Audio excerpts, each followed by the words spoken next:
Good morning and welcome to Young at Heart. My name is Terry Rogers and I'm going to be your host today, and I'm going to wing it alone. My little co-host's son is ill today, so Shane, we wish the best for your son. Stay home and take care of him, and I'll carry on for you.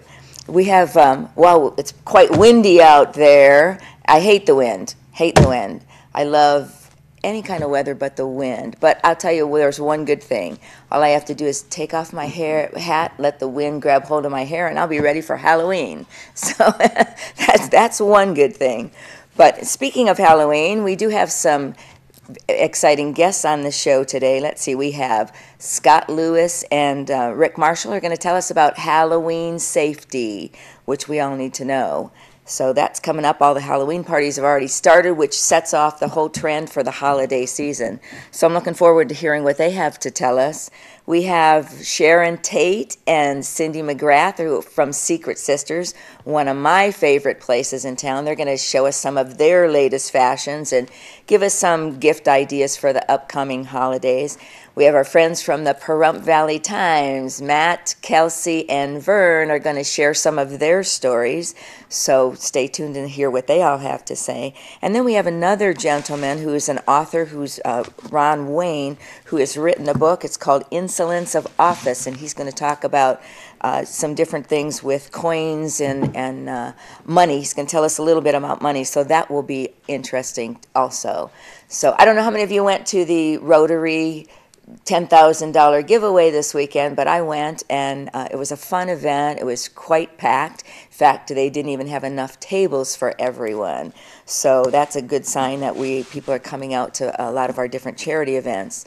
And let's see, what do we have coming up? We have Beatty Days coming up this weekend. Well, Halloween is next week, so all the festivities will be going on this weekend with lots of different parties and different events. So I know Beatty Days is a big one, and then after that we have Shoshone's Old West Days. We have our USO show coming up here in Pahrump, so that come out and support all of those events. Those will be fun. And then plus there's all kinds of things. I know all the big places in town will be having different things, so don't forget to check the newspaper for the entertainment, what's going on in town. And our high school is engaging in some big festivities, some big playoff games, and Vern is going to tell us a little bit about that, so I'm excited to hear about that. But here's an interesting article our producer gave us, and you know what's really interesting about this? The article talks about vulnerability and Dr. Brene Brown. What's really interesting, she wrote a book. I have to put my glasses on for this. She wrote this book called Daring Greatly, and what's really interesting is I had just seen her on a talk show and was very impressed with what she had to say, and I just purchased this book, so I've started reading it. So what timely information this is. But basically what she's talking to us about is to have the courage to be vulnerable. She says it transforms the way we live, love, parent, and lead. And she's really studied this for quite a few years. But one of the big things that she says is great risk equals great reward. And, you know, you really think about that. Sometimes we're so afraid to take risks. Reminds me, I was just thinking about something that I was doing, trying to decide to make a change. And that's a good reminder there. Great risk equals great reward. I mean, sometimes you have to go through the ups and the downs to get to that reward, but you have to be willing to take the risks. So let's see what else she says. She says, being vulnerable even plays a role in something like crisis management. And so again, we have to take a lot of great risks. Let's see if I forgot anybody. I think I got everybody on the show for today. So stay tuned and we'll hear some of the stories coming up. We're going to get a lot of information from a lot of these people. So keep watching us and we will be right back. Hi, and welcome back to the show. This segment we're going to be talking to some folks from the Pahrump Valley Times. We have Matt Ward, Kelsey McGivens? Givens, Kelsey Givens, and Vern He. Right? Did I get them right? I got them all right. So each of them is going to tell us a little bit about what they do with the newspaper. Matt, I know you do the comedy, right? Oh yeah. I'm the one who writes all the jokes. You keep us informed. Well, you know, I try. The town provides all the material. Yeah, the town provides all the material. I just write it up. I was going to say, with nothing going on in Pahrump, what's there to write about? Oh my gosh, there's always something going on in Pahrump. This is a very, very happening town when it comes to news, especially lately. When it comes to, well, it's a happening town anyhow. Oh yeah. So, oh, yeah. well, so now you have some big things coming up. What are you going to be working on? Well, you know, the big story for us right now is the election. You know, this is a very heated contest between President Barack Obama and Governor Mitt Romney. We have a lot of local races also. Right. We have a lot of empty seats, and so we have a lot of contested races for an election. So, you know, we have a JP race and some county commission seats open and being contested. We have lots of seats open on the town board that are up for grabs. This is a very energetic election. And I think, like all elections, I think it's really important for the community. So we're going to try to bring our readers all of the coverage that we can without necessarily swaying the election. Really, Huh? I think you do a great job keeping us informed. Well, we try. And I actually do read the paper. Oh, well, good. That's at least one. Everybody says, who reads the paper, right? Well, you know, there's so many events going on, and like you said, such a high energy thing. What's going to happen after the election? Are you going to kind of go into a low?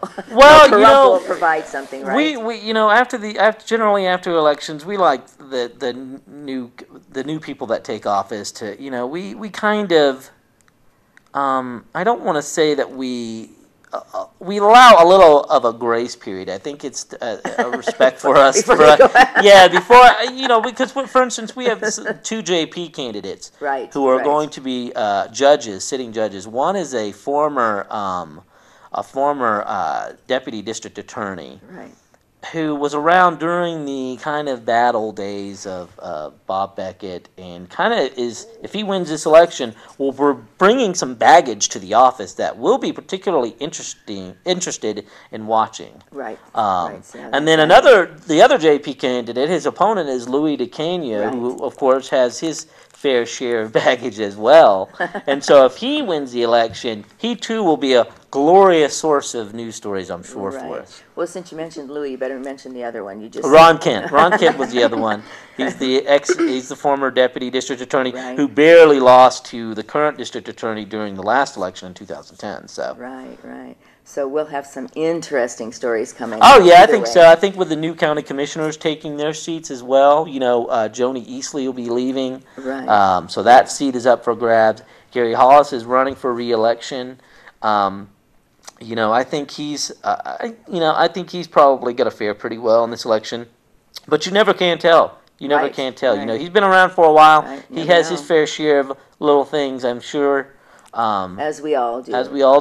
And so, you know, I think anything can happen. Anything can happen. Well, let's hear from Kelsey a little bit. You do the health, the courts, so you keep pretty busy also, right? Yes. Now, what areas do you go into? I mainly cover a lot of the police beat, so, you know, the crime that's going on, what the police are doing here. I also cover the courts, what's going on there. And also the new doctors coming in, how Healthcare Partners is covering the community. A lot going on there. Yeah. Wow. Those types of things. Wow. And so you're fairly new. I don't know if you're new at this, but you're new at the Pahrump Valley Times, fairly. Yes. So you've been there, what, about a year? A little less. I've been there since January. Oh, January. Okay. It'll be a year. Okay. Yeah. So and how did you happen to get into this? I've always really enjoyed writing ever since I was really young. And through some of my courses in high school, I decided when I got to college, I wanted to pursue a degree in journalism. So I graduated from Ohio State University with my degree in journalism. Really? I'm from Ohio. Huh? Yeah. Oh, Lord. Our comedian here. There are more people from Ohio. I know. I swear. That's true. Definitely true. Probably witness protection. But I graduated and I did a little bit of freelance work, and then this is my first full-time position. Oh, wonderful. So how did you happen to find Pahrump then? I have family in Vegas. Okay. So I started looking kind of outside the Ohio area, and my aunt was like, well, why don't you start looking around Vegas? Like, it'd be great to have you out here. Right. And I found this position. Wow, wonderful. Tell her about the award you won. Oh, yes. I recently just won at the Nevada Press Association Awards, Journalist of Merit. which recognizes young journalists in their Right. career under 5 years. Oh, wow, wonderful. Very Well, nice accolade for her. congratulations. Thank you. Well, and now we have Vern He. Vern, you cover sports, and you have some exciting things that are going on with what Oh, we yeah. have playoffs coming up. It's the best job in the world covering sports. I don't care if it's high school sports, college sports, or even professional. But we got some great teams with the Pahrump Valley Trojans. The football teams made the playoffs for the first time since 2005. Go Trojans! Whoa. And soccer, the girls soccer team, women's soccer team, they're doing a fantastic job. They just recently beat Bishop Gorman for the first time. Oh, wow. And they'll be going. Outside of that, they won the state championship last year, and nobody really, gave them credit where credit is due. And now they're going to this. They'll probably go to the state championship this year. They're undefeated after beating Bishop Gorman. There's really no other team that could stop them, and I think that team deserves a lot of credit. How exciting. And Jill Harris is taking her volleyball team to the playoffs. She wasn't expected to do that this year, and the team wasn't really expected to do anything. And Wow. I think Oh, she that's when deserves it's a lot of fun, credit, too. when it's Oh, really yeah. fun. Hey, you know what? One of the things that I've seen that you see in Ohio all the time that I haven't seen here a lot and that I'm starting to see is the support for the teams. I'm seeing the Go Trojan signs in different people's Right, yards, and right. so are we getting more of a team spirit? I think so. I mean, part of getting that team spirit means you basically have to support the athletes. And here Right. at the Pahrump Valley Times, we try to not only support the athletes, but treat them as if they were almost like professional athletes. We go out and Right, interview right. and do features of the kids, and I think the community enjoys, hearing about Right. the various athletes we have. We had Cody Eastep, who was a varsity football player. He's the only player I know that plays with one leg. And recently we featured Lexi Smith, who is a soccer player and who has a mom in prison for murder. Oh, right, I And saw that we story. featured That her. was an excellent very story. very interesting. So we try to, get a lot of Right, athletes and right. highlight them. Well, I think the youth, of this town are really doing some wonderful things. And, like you said, the community enjoys what they do. How can we as a community really support our sports? I know that's one of the funding cuts. One of the very first things that comes Right. is cuts in any extracurricular, per se, activities. What can we as a community do to support our teams? Well, the Booster Club, run by Denise Arceo and Cindy Colucci, deserve support if you can't go to the games. Right. The best thing you do is show up at the games. This is the best entertainment in town, especially when you have playoff teams. Right, right. And our schedule's published somewhere that people can actually find out when the games are? Yeah, we publish them in the paper as often as we can, and then on top of that, they can go to Nevada Preps. I hate to plug the Review Journal, but they do a good job. As long as we can find out the information. So, Matt, what kind of advice do you have for people for the upcoming election? Read the paper. Just, read the paper, participate, do your homework, do your own homework. Don't depend on my Right. opinion Right. or what's written in the paper. I mean, we appreciate your readership, but it's absolutely imperative that you do your own homework, make your own decisions, and regardless of whether you're left or right or Democrat or Republican or left out, just go vote. That's the number one message we have. Wow, okay, everybody make sure, and that's one of the things I always tell my students too. So it was a great pleasure having all of Thank you on you. the show today. Thank you so for look having forward us. to seeing you again. Thank you. Stay tuned and we will be right back.